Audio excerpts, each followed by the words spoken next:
Almost every video game can be modded, and has a community for modding, much like with speedrunning. Typically, someone will create a third-party extension for a game that will allow people to easily load mods that others have created. Some mods are purely cosmetic, other mods change the way a game is played entirely. But when a game is open source, or when assets can be replaced with simple file replacements, things get interesting.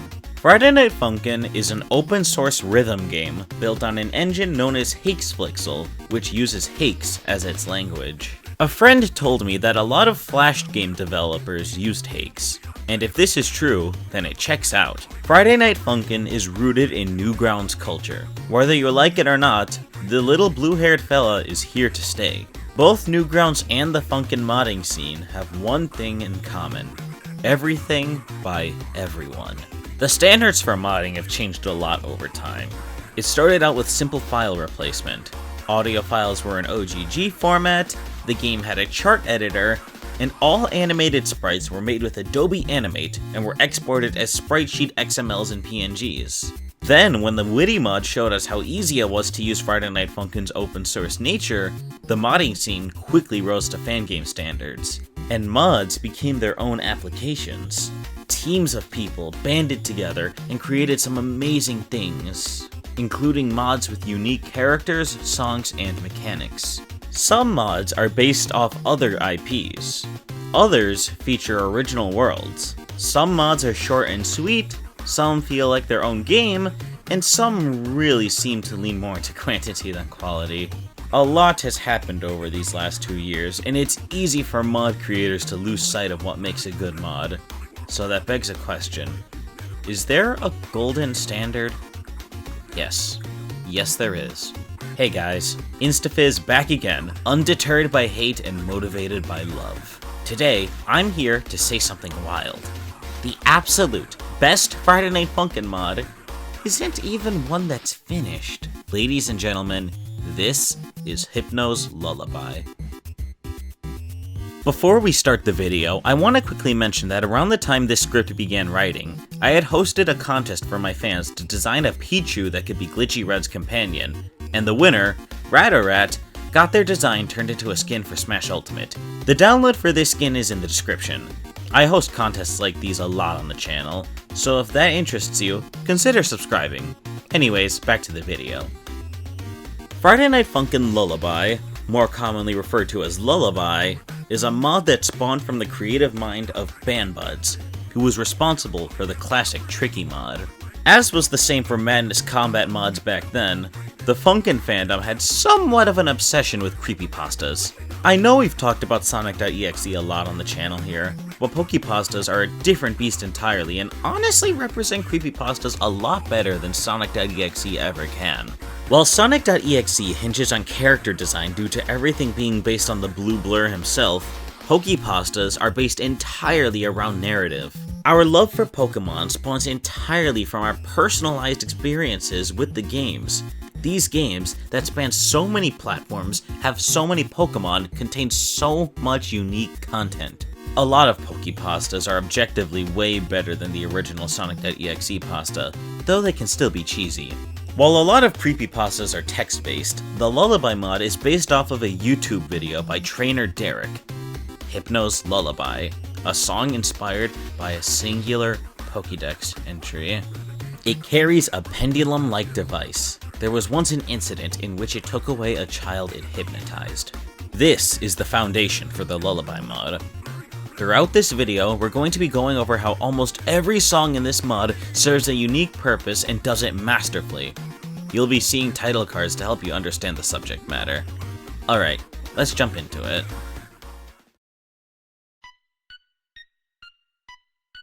The main story of Friday Night Funkin' Lullaby is directly inspired by the aforementioned Pokédex entry. Girlfriend wanders the streets in search of boyfriend and comes across a wild Hypno who claims to have seen him. The first song, Safety Lullaby, is a straight-up cover of the song by Trainer Derek, and I can only assume that this song encapsulates the reason BanBuds wanted to make this mod in the first place. After all, besides being an artist, he has a huge passion for voice acting. There's not a lot of mods out there that seek to remix a non-Funkin' song into, well, a Funkin' song. Generally, transcribing an existing melody with Funkin vocals and pasting it over the respective song doesn't bode well. It usually sounds like hot garbage and doesn't make for good gameplay with the charts. That's the thing about Funkin songs. They strive for a good balance of gameplay and sounding good. There are a few mods out there that manage to do this right though, those being Megalo Strikeback and Seek's Cool Deltarune mod. And Safety Lullaby fucking nails it with both the vocals and the instrumental. Whenever Hypno chants a line of the song, Girlfriend sings her own melody that changes depending on the context of what Hypno is saying.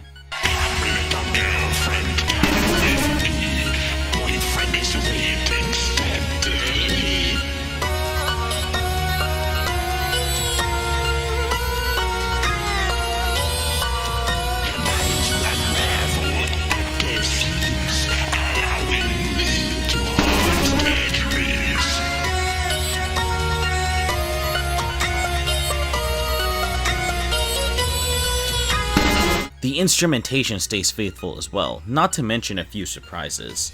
The original lullaby by trainer Derek used Lavender Town as an instrumental. As such, Safety Lullaby's instrumental is a remix of Lavender Town. It uses chiptune to replicate the classic 4-note stem and uses original instrumentation to make it sound more dramatic and impactful. This chiptune also changes up a bit later in the song.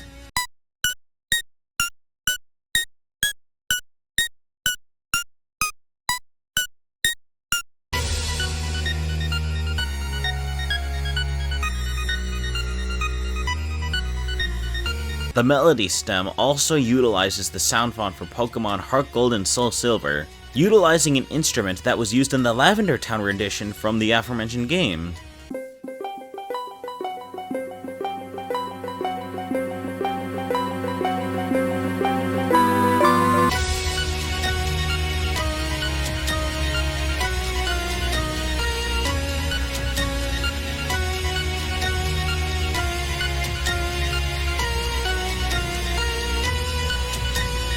Safety Lullaby is the best adaptation of a song I've ever seen in Funkin', and a huge props goes to Punkit for optimizing it to perfection.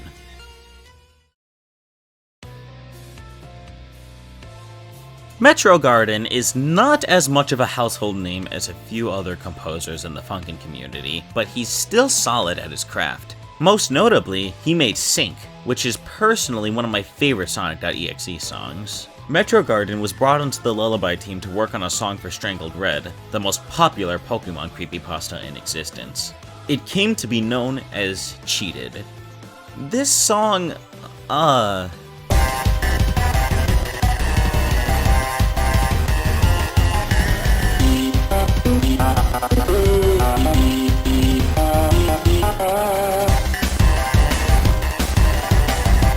left a lot to be desired. Anyways, for reasons I'm not too sure of, Metro Garden had left the team at some point during development, and asked for Cheated to not be used in the mod. Simply Crispy, a well-known composer in the community, was tasked with making a new song for Strangled Red. At first, this song was referred to among the team as New Cheated by the development team while it was being made. I guess the original goal was for Crispy to make a song that could be applied to the same gameplay that Cheated would have. Which, by the way, is hard for me to tell what the context of the song was. A lot of people say that it was going to be Professor Oak versus Steven, the main character of the creepypasta. We know for sure that the first chromatic heard in the song, the deep, raspy voice, belonged to Steven, because the chromatic was also used in a scrapped song called Rednecks, which Steven was featured in.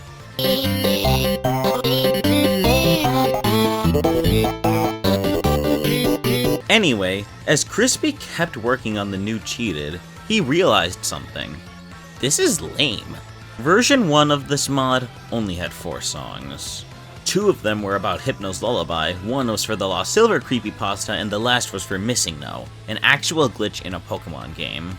When it was announced that an update for the mod was being worked on, Strangled Red was the most requested Pokepasta to be adapted into this mod. So Crispy made a goal for himself.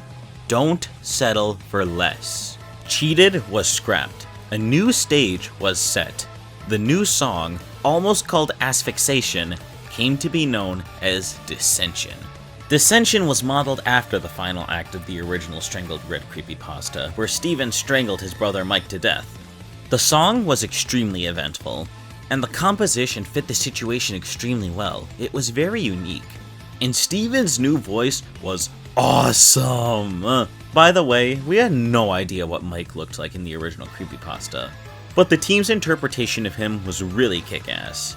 His voice, his looks, his demise, it served itself to the song very nicely.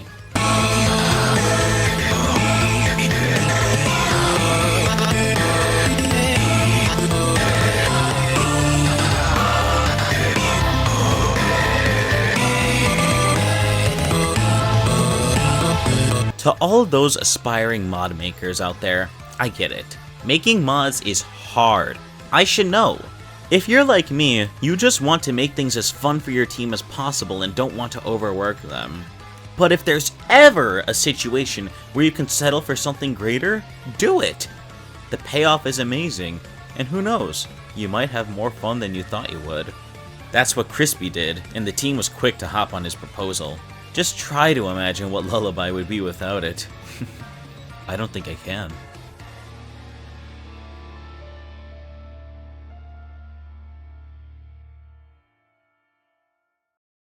Once upon a time, the Innuendo uploaded a song to his YouTube channel.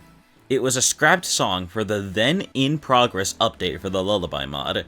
The song was called Isotope, and it was based off the Glitchy Red creepypasta. Then, a comment was left on the Innuendo's upload of Isotope.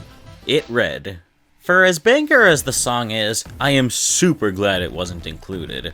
I've never even heard of Glitchy Red, which is already a problem as a mod about popular Pokemon creepypastas should have the most recognizable ones. So I decided to search it up on YouTube. Jesus, what an awful creepypasta. The whole time it was just preaching about how it wasn't like those other creepypastas. Literally awful. I can't even believe they picked this over Buried Alive or Pokemon Black.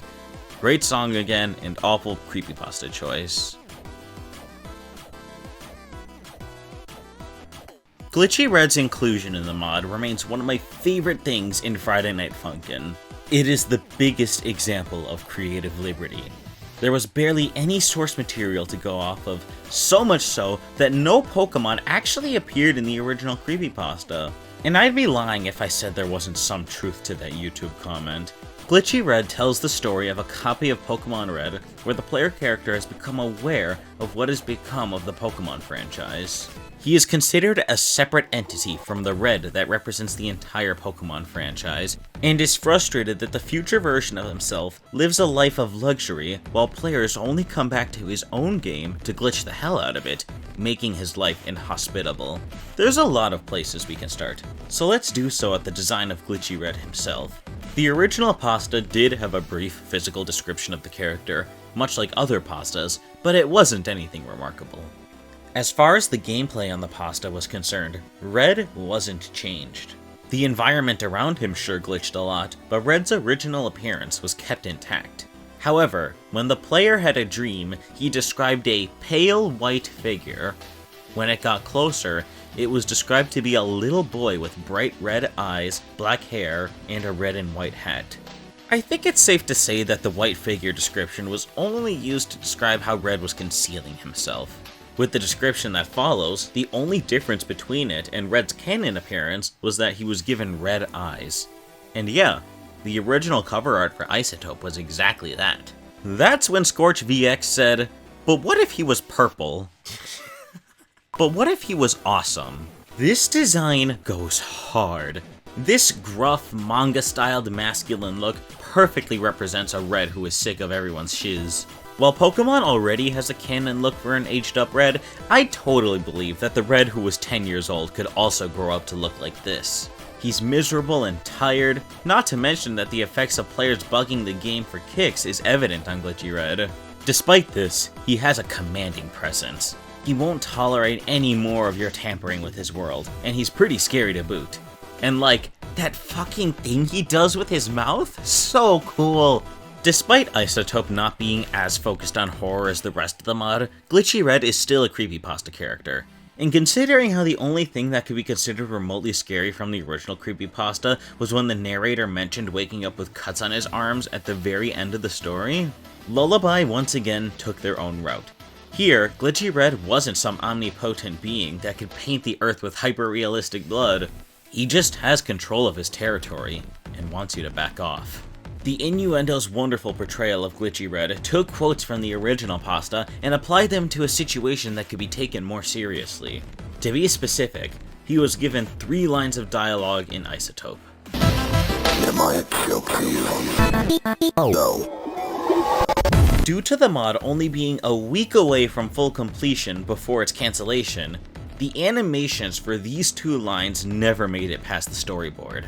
BF was actually supposed to pull out a Pokeball with MissingNo in it before it disappears from his hand as Glitchy Red says no to an astonished BF. Oh yeah, can't move on without showing this too. They took everything from me. My voice, my freedom, my legacy. And they replaced me with some blue-haired kid. Again, these are all quotes from the original creepypasta. Well, the only difference being that Glitchy Red had originally said brown-eyed kid instead of blue-haired, which... what? I think it's referencing the fact that Glitchy Red's eyes are, well, red, and it's the only thing that differentiated himself from Canon Red. I mean, it's not like it makes much more sense when he references BF instead, but come on, look at him! At the beginning of the video, I said that Pokepastas focus their horror in narrative rather than character design, but Isotope is all about Glitchy Red himself.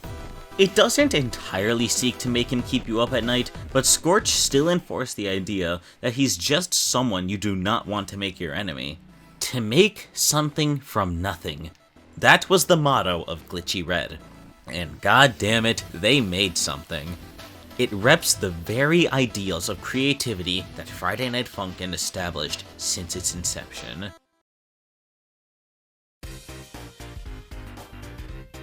The success of Hypno's Lullaby can't be attributed to any one song. Instead, it all comes down to cohesion of quality. The first 4 songs I mentioned earlier in the video that were present in the first version of the mod made for just the right amount of content. The story had a cohesive series of events that only warranted 2 songs, Monochrome was a thrilling song to rep another well-known Pokepasta, and MissingNo, well, he's MissingNo. I may sing my praises about Sonic.exe, but Hypno's Lullaby was always my favorite Funkin' mod. So when version 2 was announced, I was excited and curious. People had huge wish lists for what Pokepastas they wanted to see in the update. I'm just gonna say it, not everything needs an FNF mod. If you're making a mod, you should believe in the idea that it'll be a good mod. However, churning out mods for every OC or EXE you make, or every childhood memory that you have, makes for subpar content. My only hope for version 2 of Lullaby was that they didn't include certain Pokepastas just for the sake of including them. Needless to say, my expectations were blown away. To give myself more inspiration for this part of the script, I ordered some McDonald's and played through the entire mod again, and I just couldn't put it down. That applies to both the mod and my McFlurry. Every song just felt like it had reason to be there. I never got sick of a single one. Every idea was wonderfully executed and no song felt like it was added to the mod just for the sake of adding it. In the Lost Silver week, Ethan died on Mount Silver, Boyfriend died after finding Rival Silver, and then Ethan and Boyfriend faced off in the grave. In the MissingNo week, Boyfriend caught MissingNo and used him to face off against Buried Alive. The free play menu consisted of a shop where you had to buy items to unlock songs using currency you got from beating previous songs. The items helped give each song more of a sense of identity and context. The gameplay of each of these free play songs contributed to that as well. Amusia felt like an actual Pokemon battle, Death Toll was just epic in every way, Purin is Purin, and the Shinto songs served as a great way to tell an original Pokepasta in the modern day. Even Pasta Night, which could have easily been a song of fluff, was crafted carefully. Pasta Night is a song that features 3 dudes playing cards. The Sonic creepypasta character Lord X, the Mario creepypasta character MX, and of course, Hypno. This was pretty much the only for fun song in the mod. It could have easily been mediocre, but they went above and beyond with it. To start off, they gathered the right people for the song, those being the Innuendo, Punkette, and guest composer iKenny, who worked on the Mario's Madness mod, which was appropriate for MX's appearance. It was the perfect team of musicians to make sure our 3 spooky guests had a grand old time, and the end result really shows. The Genesis bass and percussion, the piano from the DS Pokemon games, and use of the same samples that Bob-omb Battlefield uses for its melody.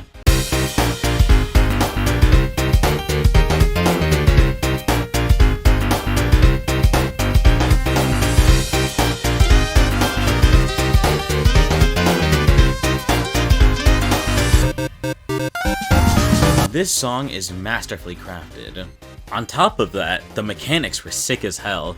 You had to decide whether to play as MX, Lord X, or Hypno, and depending on who you picked, you had to deal with the gimmicks of the other 2. Playing as MX would mean dealing with Hypno's pendulum, while playing as Hypno would mean MX would occasionally hit the POW block and switch your strum between down scroll and up scroll. Playing as Lord X meant dealing with both. The point of me going on a tangent about Pasta Night is to stretch how much detail and care went into each song in this mod, even for the closest thing to a joke song in the mod. Though, I'm sure all the previous sections in this video have already stressed that care. It's cohesion of quality, and it may just make Hypno's Lullaby the best Friday Night Funkin' mod to have ever been. It's really unfortunate that this mod was only a bit off from completion, but I think it says something that almost all members of the team kept stressing how much of a positive experience it was to work on this mod. I can never thank them enough. And scene. So if you've been following my Twitter, then you'll know that I actually started writing the script back in December. So what happened? Well, school, to put it simply. That following semester ended up being really challenging, and I couldn't not focus on it. It's okay though, I ended up uploading a bunch of songs over those few months. Making music is something I really enjoy, so if you like that stuff, then consider subscribing. I might even make more video essays as well. Also, a huge thank you to my friend Gio for drawing these new portraits for my videos. I really hated to get rid of the old ones, but it's clear that that old art style didn't exactly appeal to the masses. Anyways, I really hope you guys enjoyed that video. If you did, like, comment, and share it around with your friends. Post it on Twitter, tag me on Twitter, you know, all that good stuff. I'll see you later. Peace. I just want to